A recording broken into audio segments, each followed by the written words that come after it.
All right, Annetta, lock the doors, because what I'm about to say is going to upset some people right next here. Okay. Christopher Columbus did not discover America.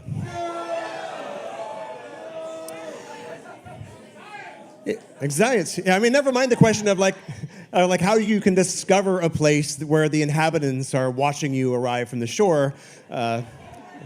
They weren't wearing pants. Is that what somebody said? I like that. So anyway, there were actually many other mariners before Columbus that discovered America as well. Decades earlier, even eons earlier, there were so many people that were coming across these islands and this continent. But it's only been in the last century that evidence has surfaced and continually grown to indicate that many of these pre-Columbian explorers might have come from Africa. So the first scientist to promote this possibility was Leo Wiener. Born in Russia, Wiener immigrated to the United States in the late 19th century on his way to British Honduras, where he planned to open a vegetarian commune. Well, when that turned out not to be the dream job he expected, he moved back to the United States and he became a professor at Harvard University, as one does. But in his time in Mesoamerica, he started noticing things. There are lots of things that led him to encounter certain discoveries that made him consider that possibly if the origins of American civilization might actually be in Africa. So he observed so many linguistic and botanical and other similarities that between 1920 and 1922, he published an extensive 3-volume piece called Africa and the Discovery of America. Now, unfortunately, this is the 1920s, so as yet, no serious archaeological evidence had been done or work had been done to support his botanical theories, because everyone was over raiding tombs in Egypt and things like that. Nod to Howard Carter. So he didn't have a whole lot of other stuff than the names to support him. However, he knew that other clues must exist. For example, he pointed out that Columbus himself was aware that African mariners had preceded him. In his diary of his second voyage, Columbus tells of how the natives of Hispaniola actually had given him gold-tipped metal spearheads that they said were brought by black-skinned people who had come in large boats from the south and southeast. Coincidence? I think not. No. So what's interesting about that, so upon returning to Spain, is that he actually took the spearheads and he sent them away and they had them assayed, and it turned out to be that these spearheads were covered in this metal, this alloy that the inhabitants called guanin, and the metallurgists actually found out that this was an alloy of 32 parts. It was like 18 of gold, 6 of silver, 8 of copper, which, dun, dun, dun, matched the metal used in spearheads made in Western Africa for thousands of years, as carried by medieval African warriors, including the Mali and the Moors. The West Africans even called this metal guanine, the same name used by the natives of Hispaniola. But nothing more was said about that. Conspiracy. Well, probably because, in the interest of Spain, it was in their best interest that they didn't want to have any challenges to their discovery and the claims to the islands of the West Indies. Well, as the poem goes, or it should anyway, in 1493, Columbus stole all he could see. Yeah, so on his second voyage, which was 10 times larger than the first, Columbus went on a frantic but unsuccessful island-hopping trip to find gold and spices. He carried along several natives from his newly discovered San Salvador, which the inhabitants called Guanahanvi. Another island that the natives pointed out, which was really large, and was called Soameto. Soameto. Now, Columbus continued going around whimsically renaming every island he could find. But, Leo Wiener, being the curious person and the linguist that he was and the etymologist, he couldn't help noticing that the origin of these many place names and botanical names in Mesoamerica actually sounded distinctly like other languages in Africa, particularly Bantu and even Arabic. Wiener and numerous other botanists have also puzzled over the presence of certain plants that predated Columbus but originated in Africa. For example, the calabash bottle gourds. Now, this is a species originally from West Africa, where they were well cultivated in America before Europeans arrived. Now, even long before they existed in Indonesia or Polynesia. So, in fact, the Pacific was the last place that bottle gourds actually reached and expanded to. Pardon my covfefe. Well, if it were not for transatlantic trade, pre-Columbian times, it would be very difficult to explain how certain plants, such as the yam, the sweet potato, domesticated cotton, peanuts, and tobacco, reached both West Africa and the Americas. The spread of the plantain is particularly noteworthy because it could not remain viable if it was carried in salt water. Well, in the 1640s, a Brazilian botanist named George Marcgrave. Thank you. Thank you. Speaking of botany, Ricola. Yeah, there we go. So thank you very much. So the Brazilian botanist George Marcgrave wrote that the establishment of a particular varieties of plantains in this region stands as a strong argument for ancient maritime contact between the Americas and Africa. That's bananas. B-A-B-A-N-A-S.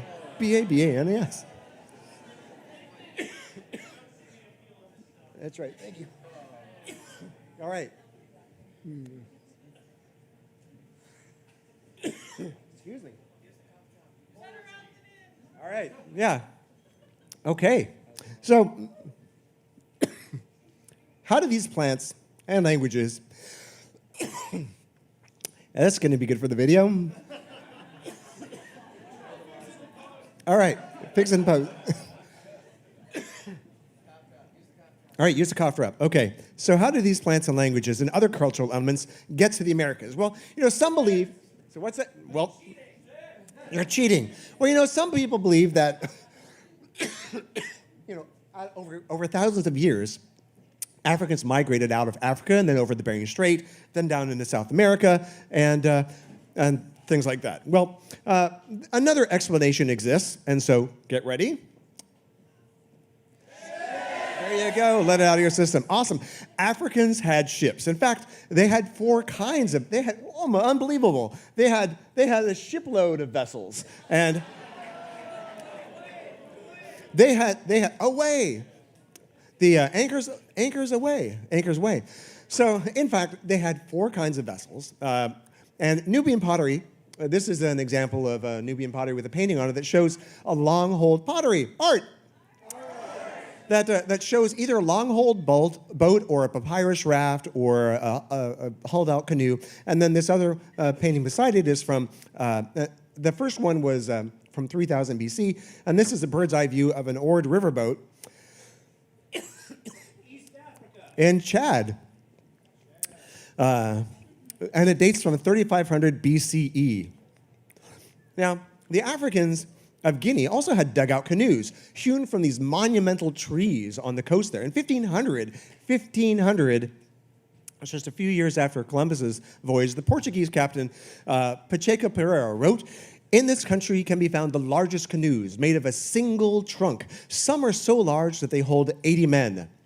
Now, the West Africans were known to lash two dugout canoes together, side by side, and no one questions the seaworthiness of a similar type of Polynesian catamarans. Well, here's a 15th century Portuguese painting of sailing canoes on the Congo estuary. The Portuguese, like Captain Pereira, had heard that African traders were visiting Brazil in the mid-1400s. So to demonstrate that mariners from West Africa could have sailed to the Americas using papyrus vessels as early as 2000 BCE, Norwegian adventurer Tor Heyerdahl actually used ancient shipbuilding techniques in order to construct and sail the Ra 1 and the Ra 2 in 1969 and 70. And generally, some type of sailing vessel will average about 100 miles per day, even without sails. And in an ocean current, something like a raft or a reed boat can can average about 60 miles a day. Now, Islamic historian Amir Hajib reported that voyages west from Mali were happening in the year 1311, just 150 years before Columbus. Now, when he asked the Mali emperor, shown here, incidentally, holding a globe of the world made of solid gold, asked him, well, tell me about this rumor about Atlantic travel. And he said that his predecessor had commissioned an expedition with 200 ships filled with men and a similar number with gold and water and enough provisions for 2 years. And he said, go out and find something. And if you don't come back, so you find something or you run out of food. And unfortunately, only one ship returned, and the captain told the emperor that we sailed for a very long time until we met what seemed like a river with a strong current flowing in the open sea. I was the last ship, and I turned where I was and did not enter the current. The others disappeared. I do not know what became of them. So, well, this story seems to describe the trade wind-driven equatorial current, or the Canary Current. Now, I apologize if anyone has any cats on their lap at the moment, but so we basically have two rivers, two circular rivers in the ocean here, and you can see it's very easy for Africans from the south and the Angola regions to come up towards the equator and going westwards, or from the western coast of Africa north of the equator to go eastwards along that same current. But you know, this Mercator projection doesn't really, in terms of cartography, boo Mercator. It really doesn't do it justice. So let me just, I did this little animation for you to show that they could have taken the Canary Current up and around, and then they go over they fall off the edge of the earth, and then they come back and they make landfall back again in Cape Verde. So it is definitely possible. So I definitely had to do that. Now, at least a dozen explorers, including Constantine Ravenous, reported seeing blacks upon reaching the New World. In fact, in 1513, Spanish explorer Vasco Núñez de Balboa, who you might know because people named a very popular dance after him. Anyway, so when Balboa was there, he said he met members of a tribe of Ethiopians in Panama. And according to Balboa's log, these men came from a totally black village that was 2 days' journey away. And he figured that these blacks had come from Ethiopia at a much earlier date. So there are also examples of physical evidence, including pre-Columbian African skeletons, which have been found throughout the Americas. Now, dating between 800 BCE and 300 CE, these murals are from the Temple of the Warriors at Chichen Itza. Now, they clearly feature, the color version is easier to see, but they clearly feature 3 races. And it's depicting black and Indian allies and a battle against white invaders. Now, because of their long blonde hair jewelry, a skin-hulled boat that we have here, right there, and also the fact that they're fighting naked, which was common for warriors from Ireland, they believe that these are Celtic warriors. And because this mural shows that blacks are clearly fighting on the side of the Mayans, that they must have been integrated into society much longer before this painting was done in order to form that form of alliance. Now, there are numerous pre-Columbian figurines with striking similarities to ancient African artwork, and they've been found in Central and South America. In southeastern Mexico, there are 18 rock statues of heads up to 11 feet tall that are facing the ocean, looking east. Now, archaeologists call them the Olmec colossal heads, after the people that carved them. And they were produced for 50 to 200 years and date from at least 900 BCE, when they were mysteriously buried for some reason. So now think about it. It took enormous effort to quarry these. The smallest one was 6 tons, so 6 to 50-ton blocks, to quarry them and carry them 75 miles away from the quarry, and then carve them, and then erect them. These people that they modeled them after must have been important. Whoever they were, they must have been important to be remembered or obeyed or worshipped. Well, Jose Megliar Serrano, the archaeologist who first uncovered them, He pointed out that facial features look amazingly like African blacks, and they all display distinctive headgear or protective helmets. Now, however, some people think that these are actually the facial figures of overweight babies. Yeah, I think they needed to wear helmets when they were babies if they think that. So. And then still others find it easier to believe that instead of Africans, those depicted or responsible for these sculptures, and as well as the Mesoamerican pyramids, were not African Americans, but dun dun dun. So why is it that so many people have never heard of this alternative of American discovery by the continent's nearest neighbors?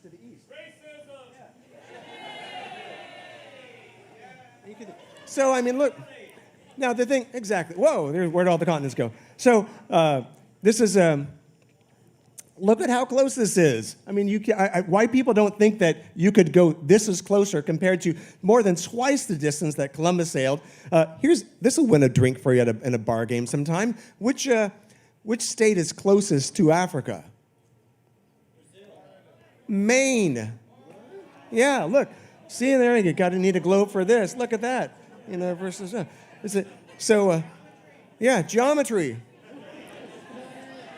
science. There you go. So anyway, so very few Americans know this. And why is this? So having examined textbooks throughout for years up until 2018, James W. Lowen says that although some books cite the alternative possibility that Vikings, Norse, or even Irish may have reached America first, not one textbook, old or new, mentions the West Africans. So whether or not you give any credence to this admittedly controversial Afrocentric theory, it's obvious that Columbus was not the first to discover America, but the last. So why did he make such an indelible mark on Western people's minds? Well, conquest may have a lot to do with it. Right, Eurocentrism. And also unlike the mundanity of perhaps thousands of years of peaceful African transatlantic trade, the quest for gold and world domination makes a much better story. And, the good Queen Isabella was so proud of her fella that she immediately equipped Columbus with 17 ships, 1,500 men, 200 cannons, crossbows, cavalry, and even 20 attack dogs for a second voyage. And another, and another. The story of Columbus remains the most widely accepted version of American discovery, most likely because it was the most recent, the most well-armed, the most documented, and the most similar in appearance to the authors of American textbooks.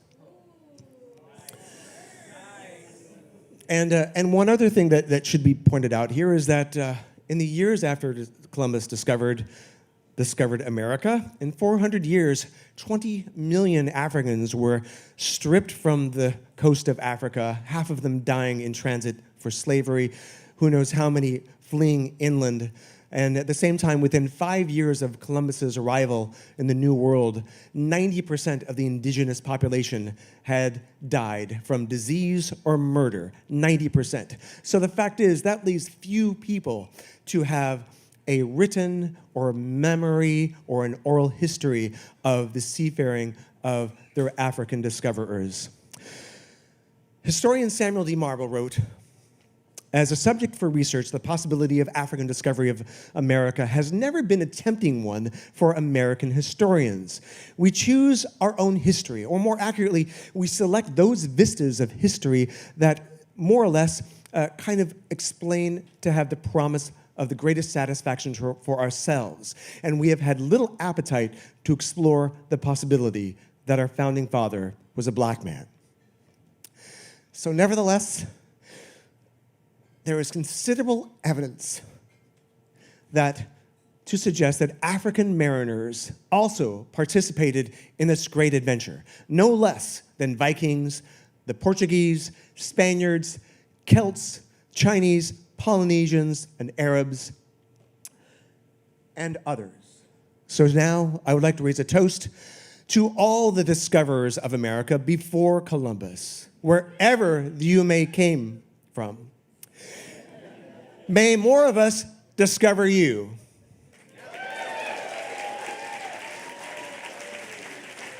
Thank you.